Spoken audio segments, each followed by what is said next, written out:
What up gamers, I'm Sir Mav and welcome back to another Anthem video. I'm back, I'm moved. Today let's discuss max gear score and what we will be working towards as we make our way to endgame in Anthem.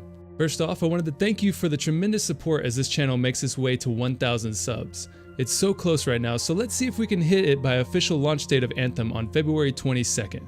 With that, if you enjoyed this video, give it a like and tap fire subscribe for future updates on Anthem. So today we're talking about gear, and specifically what is the max gear score we can achieve after launch of the game, and what you should be chasing at in-game. If you're new here to Anthem, then it's important to know that there are 6 tier levels of gear. You have common, uncommon, rare, epic, masterwork, and legendary. Once you reach the uncommon tier level, your gear will start acquiring what they call inscriptions. Inscriptions are basically additional stats that enhance your javelin's build, making weapons, abilities, and other stats more powerful. When you acquire legendary gear, however, you will have the max of 4 inscriptions on your gear piece, excluding components which will only have a max of 2 inscriptions. Legendary gear also comes with what the dev team calls properties. Properties add additional perks to your weapons and gear that either change up your playstyle or further enhance a specific trait within your weapon or gear piece.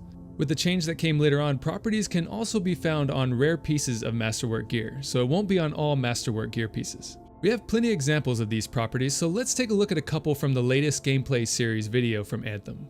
First, we'll look at these 2 masterwork weapons. One property on a weapon we've seen is Survivor's Balance on an LMG, which states the last shot reduces recoil by negative 50% for the next 20 seconds. This property also stacks up to 2 times. So given the LMG has a high rate of fire and 75 bullets in the mag, it's safe to bet that once you empty out your mag, you'll have almost laser beam-like accuracy in the next magazine after you reload. Depending upon this weapon's reload time and how fast you can empty out a mag on an enemy, you could potentially get the double stack and gain 100% reduced recoil on the weapon. Just something to think about when you're using such a weapon in the game. Immediately after in the same video, we see an LMG called the Cycle of Pain being crafted. This LMG has a specific property called Marksman's Swiftness, where if the weapon hits weak points, you can increase the rate of fire by 10% for 10 seconds.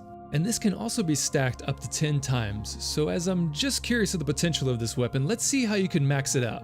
The rate of fire is 300 bullets per second for this weapon, so given the incremental increase of this weapon, we should be able to max out the RPMs to 600 as long as you can consistently hit those weak points.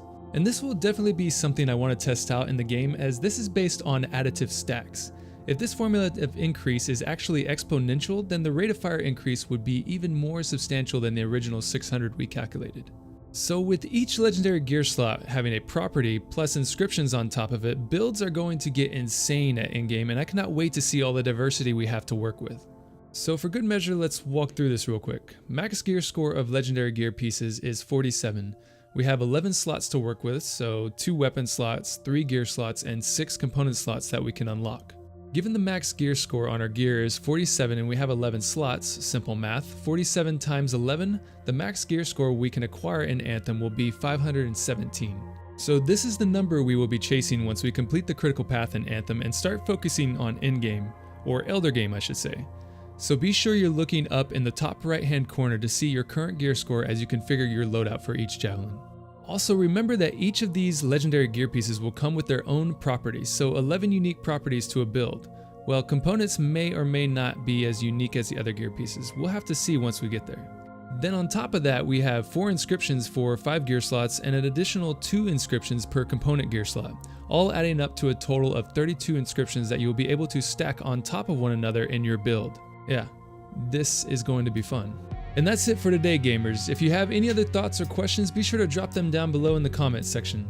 It's time to get to work. If you enjoyed this video, be sure to give it a like and subscribe for future updates on Anthem and other games I cover on this channel. Until next time, gamers, this is Sir Mav, signing off.